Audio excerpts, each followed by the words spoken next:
হে আল্লাহ, আপনি যেভাবে আমাদের এই বাংলাদেশে সূর্যের তাপের পরিমাণ বাড়াইয়া দিচ্ছেন, গরমের পরিমাণ বাড়িয়ে দিচ্ছেন, আমাদের মনে হচ্ছে কি আমরা মধ্যপ্রাচ্যে বসবাস করতেছি। তো আমাদেরকে মধ্যপ্রাচ্যের মতো যখন গরম দিয়েছেন, সূর্যের তাপ দিয়েছেন, তাহলে আমাদেরকে কিছু সোনার খনি দান করেন, কিছু তেলের খনি দান করেন। তাহলে আমরা রাতারাতি তাড়াতাড়ি মধ্যপ্রাচ্যের মতো বড় লোক হয়ে যাব। আমরা ইয়া হাবিবি বলবো। আপনারা আমার চারপাশে যা দেখতে পাচ্ছেন, আমার চোখে এগুলো ধান ক্ষেত নয়। আমি দেখতেছি এগুলো সব দু মরুভূমি। এই মরুভূমিতে আমি 2টি উট কিনেছি এবং কি চাষ করছি।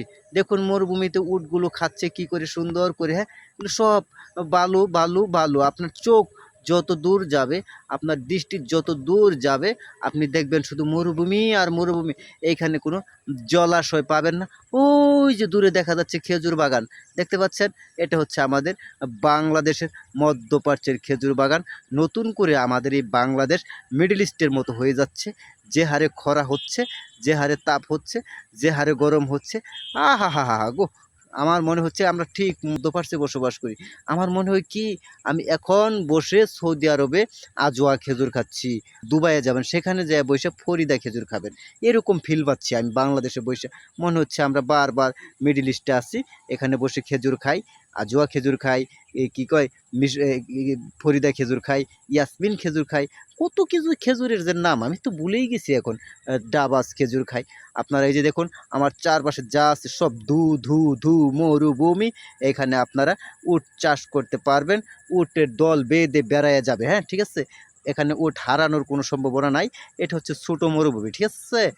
যে গরম পড়ছে বুঝছেন, আমার মনে হচ্ছে আমি যদি 1 বোতল পানি পেতাম তাহলে আমার তৃষ্ণা মেটতো কোনো রকমে হালকা করে। এখানে তো কোনো পানির ব্যবস্থাই নাই, ইয়া হাবিবি, হ্যাঁ।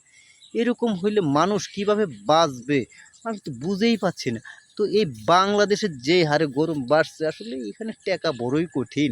আল্লাহ রে কই আল্লাহ, আমাদের এই বাংলাদেশে এত কিছু দিলা, হ্যাঁ। গরম দিলা, রোদ দিলা, তাপ দিলা, মেঘ বৃষ্টি সব উড়াইয়া নিলা। আচ্ছা নিশ্চয় তো নিশ্চয়ই ভালো হয়েছে। এখন কিছু সোনার খনি বাই করে দিউন যায় না, কিছু তেলের খনি বাই করে দিউন যায় না, তাহলে তো আমরা সেই সুবিধাটা পাই মিডিল ইস্টেদের মতো, হ্যাঁ। রাতারাতি আমরা বড় লোক হতে পারি, মিডিল ইস্টের সাথে একটা টেক্কা নিতে পারি।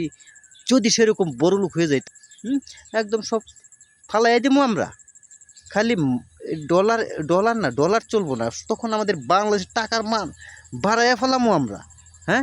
আমাদের সাথে কেউ আসছে তখন বেটাগিরি করে, হ্যাঁ। যখন আমরা ধনী হয়ে যাব, যখন আমাদের বাংলাদেশ সোনার খনি থাকবে, তেলের খনি থাকবে, তখন কেউ আমাদের সাথে পারবে না। কি বলেন আপনারা? আপনারা কি সোনার খনি চান, তেলের খনি চান? তাহলে কমেন্ট বক্সে জানাই যান।